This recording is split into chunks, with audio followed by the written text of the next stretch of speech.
l'idée de raconter cette histoire m'est venue d'abord d'un quartier que je connaissais et où on ne pouvait pas accéder par voiture.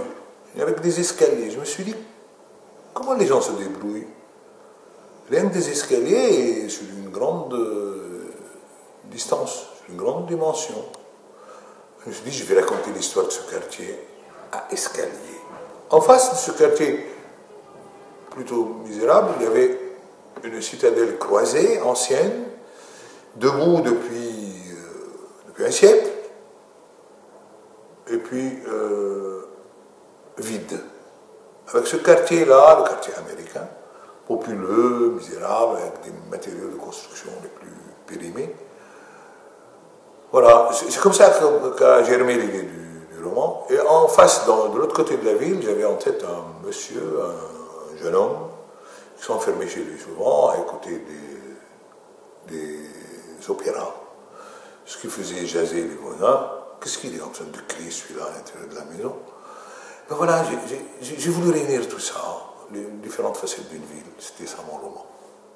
En même temps, cette ville que je voulais raconter se prête aussi à l'actualité du djihadisme islamique, parce que dans certains de ces quartiers pauvres se rencontre la misère et le militantisme religieux, ce qui fait qu'on pouvait facilement, des fois, trouver des jeunes candidats au djihad, aller en Irak, aller en Syrie, faire vaincre la parole de Dieu, tout ce qu'ils, selon leurs expressions. Et c'était quand même des projets de violence pour une ville qui ne se préparait pas à un destin pareil.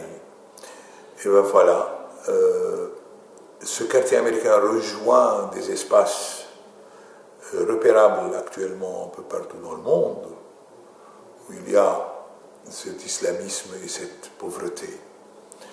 Et c'est un milieu que je connais bien, que j'ai essayé de raconter et de décrire dans ce qu'il a de particulier, et bien moins dans ce qu'il a d'universel, de cliché. Non, j'ai essayé de raconter ce que j'aimais raconter dans des lieux comme ça, des personnages, des objets, des petits symboles, selon mon cœur, quoi.